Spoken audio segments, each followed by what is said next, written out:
Welcome to part 2, Better Swimmer. Receive the next breath. So a year ago, I'm praying this prayer, God, I'd love some calmer waters.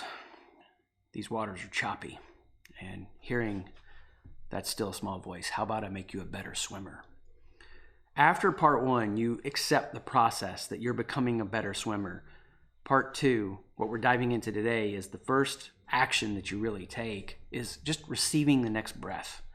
When you're in the choppy waters and it feels overwhelming and you start to see everything that could take you out and cause you to drown, the next action I want you to take is just to focus on that next breath that you're receiving. You're not fighting for that breath. You're not pushing out for that breath. You're not straining for that breath. You're letting that breath come to you. Mel Blanc, who did the voice of so many Looney Tunes characters, I grew up kind of watching those cartoons, Bugs Bunny. Some of you may know the story that he was actually in a coma. And when he was in a coma, he wouldn't respond. They couldn't get him to respond. And someone spoke to him in the voice of Bugs Bunny, and he responded. They drew something deep within him in that moment and drew him out. There was some way that voice caused him to remember who he was, who he is. What's happening when you're in the place that you're in a choppy water season or a choppy water circumstance and it feels overwhelming and you feel like you're about to drown? You really get stuck in the swirl of everything. Is all this an illusion? What's real? Who am I? We ask these questions. Our subconscious is feeling them. Our unconscious is definitely having an experience there that may come out in our dreams. And what I want to do is help that become a conscious reality through one story. A story that I identify with so much when I'm overwhelmed. I just got to receive that next breath. And it's the story of Jacob and Esau. What happens in Jacob and Esau's life that's so powerful is we get an illustration of what it means to just be transformed in the smallness of every moment that leads to big shifts in our lives. So if you're going to catch up with the story, you're just going to understand that Jacob has this wiring where he's grasping. He's constantly striving and achieving. In fact, even his birth story is about grasping after his brother's heel, wanting to be the firstborn so he can get that blessing. Now, we don't think about it in terms of firstborn in such a strong way today, but back then, the firstborn, like, they got the lion's share of the family estate. They were the future leader. And so there was a lot of reward. There was a lot of blessing. And that was the idea. Jacob wanted that and he couldn't get it. If you want to think about this in terms of like phases of your life, or not phases of your life, but phases of becoming a better swimmer. The first phase is where you're really dedicated to thrashing about, building an illusion. And this is what we see in Jacob's life. I mean, Jacob's grasping at his brother's heel in the birth order. At one point, these are two different brothers.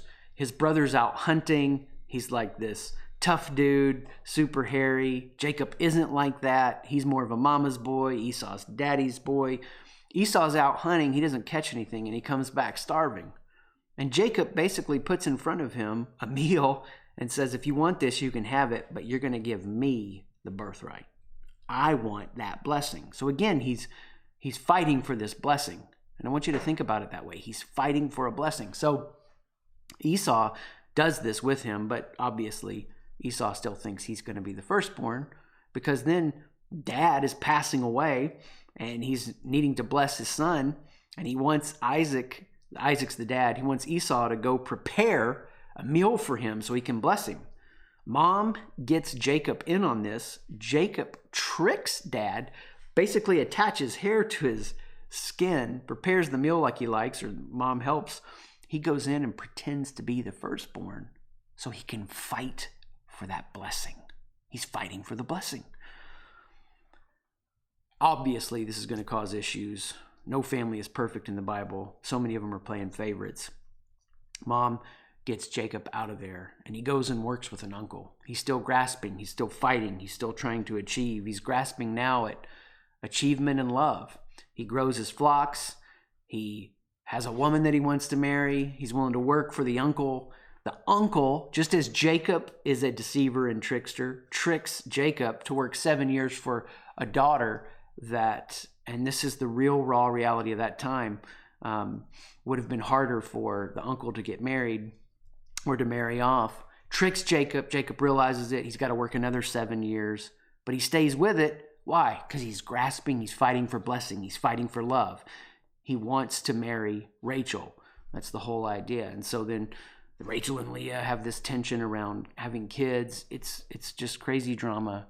It's normal to humanity. It may not be circumstances we think about as much today, but it's still reality television. So Jacob fighting, grasping, fighting for the blessing, trying to achieve. His flocks have grown. He needs to leave now, be away from the uncle. And he's been spending all of this time building an illusion. And the reason that I want to call it illusion is because what he's doing in this moment is he's just really wrestling. He's constantly wrestling in his circumstances. That's what happens for us when we are in the first part of choppy water experiences, and some people are in choppy waters their whole lives in a way that they never learn how to cooperate with it. We're just constantly wrestling circumstances. And then, this is where the story gets really powerful. Jacob's got to go back home. And of course, his brother, after all these years, he's thinking is going to be ticked at him. And Jacob is a coward, so he sends his wives and family ahead. He sends gifts ahead so that his brother can, in a sense, be bribed. And then Jacob's left with nothing. It's one of these moments where you just don't have anything but like the next step in front of you. I went through a period where we had gone through a situation, unexpected real estate, just a bad deal. Some of you know the public story. This is a different one. And we had to very quickly find a new place to live. So sometime I'll tell all the details of this story publicly, but the gist was we had been recovering from severe financial loss, leasing to own in a situation, and then the company went bankrupt. We had like 8 weeks to get out. We had to find something else fast. So we find this other place. My friends helped me. It was a terrible, hard moment, but also beautiful in seeing how loved we were. So we had to go get just some furniture items and came back from IKEA, loaded them into the front of the house. You know how painful that is. I went downstairs to get tools to put it all together, and our basement was flooded. We had just moved into this place. And all of what was happening in that moment just felt like it crashed down on me, and I had no energy.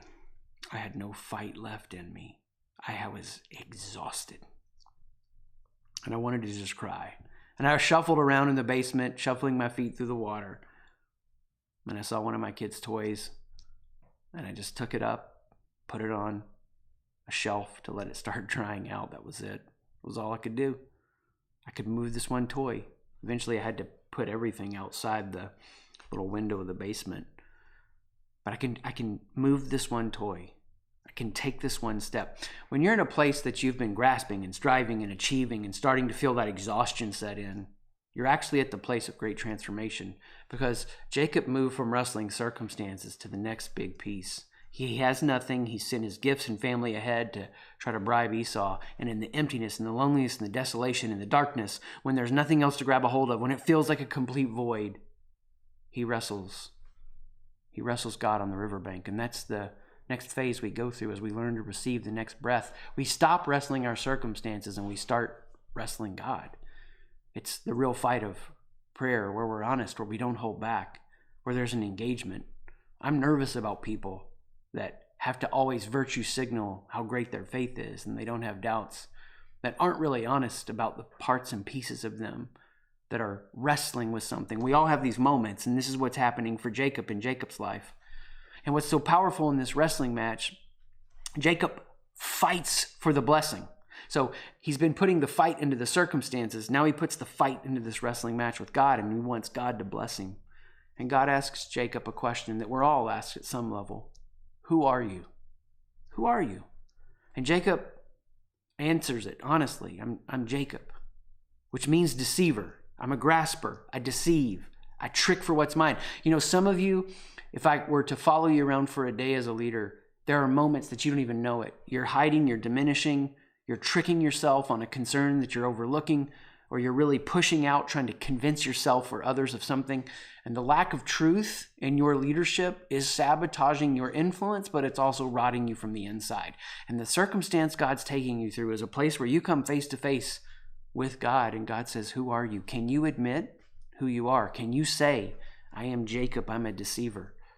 I am trying to control. I'm trying to manipulate. I'm trying to force. I'm trying to fight. I'm trying to overprotect.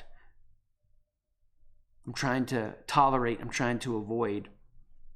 And Jacob says, I'm Jacob. And God says, you're Israel. The thing that you've been trying to deceive for, the blessing I'm going to give you now.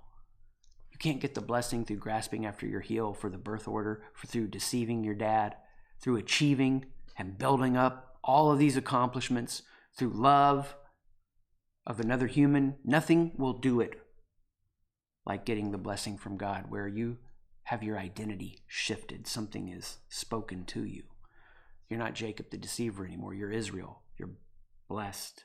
You're a prince. What you would fight to try to strive and grasp for, I'm going to give you. And if you can hear that, who are you? You move from wrestling your circumstances to wrestling God. And as you wrestle God and you fight for that blessing and you throw some elbows, you move to the third phase of becoming a better swimmer. You swim with a hitch. Here's what I mean. Jacob, it says later in another story that he was leaning on his staff. What happened when he wrestled God? His hip was forever changed, so that as he walked with a limp. But this wasn't a limp to slow Jacob down. I know you leaders, you want to move fast. This wasn't a limp to put Jacob out of his impact. I know you want to have as much impact as you can. Instead, this was a limp that in all of the impact and in all of the speed, there was a center he could keep coming back to. That what he achieved, love, all he would fight for, didn't define him. It was who God said he was. Look, I know some of the circumstances in our lives don't make sense, and they're confusing and frustrating. And I think some of the big ideas of even our faith journeys don't always make sense. I think of what Louis C.K. said, God could clear a lot up with a 5-minute press conference. But I know this, if you are running from the moments of your deepest insecurities and vulnerabilities and not wrestling God at the riverbank, you will never get to this third phase where you're limping, blessed, where you're swimming with a hitch. You know, there's a story that came out a couple years ago about Ravi Zacharias, that he was not the man that so many thought he was. And he actually said this about himself at one point, that he was so lonely that he had no personhood left. I want you to know that whatever circumstances he was going through, to have no personhood left, he was finding the emptiness of all that. And that's what's happening for us when we're in choppy waters. We are finding that we are wrestling circumstances, we are building an illusion so that we can come to the place that we wrestle God. And I think sometimes the Louis C.K.'s of the world wrestle God, it seems like, more than the Ravi Zacharias. I'll leave that up to you in your own journey. But I know this, for me and myself, I want to throw some elbows. I want to fight for that blessing. And the way that I can do it is to notice every insecurity. Notice just the insecurity in this next breath. Ruah, the word for wind and spirit. Unless you are born of the wind, you must be born of the wind. You must be born of the Spirit.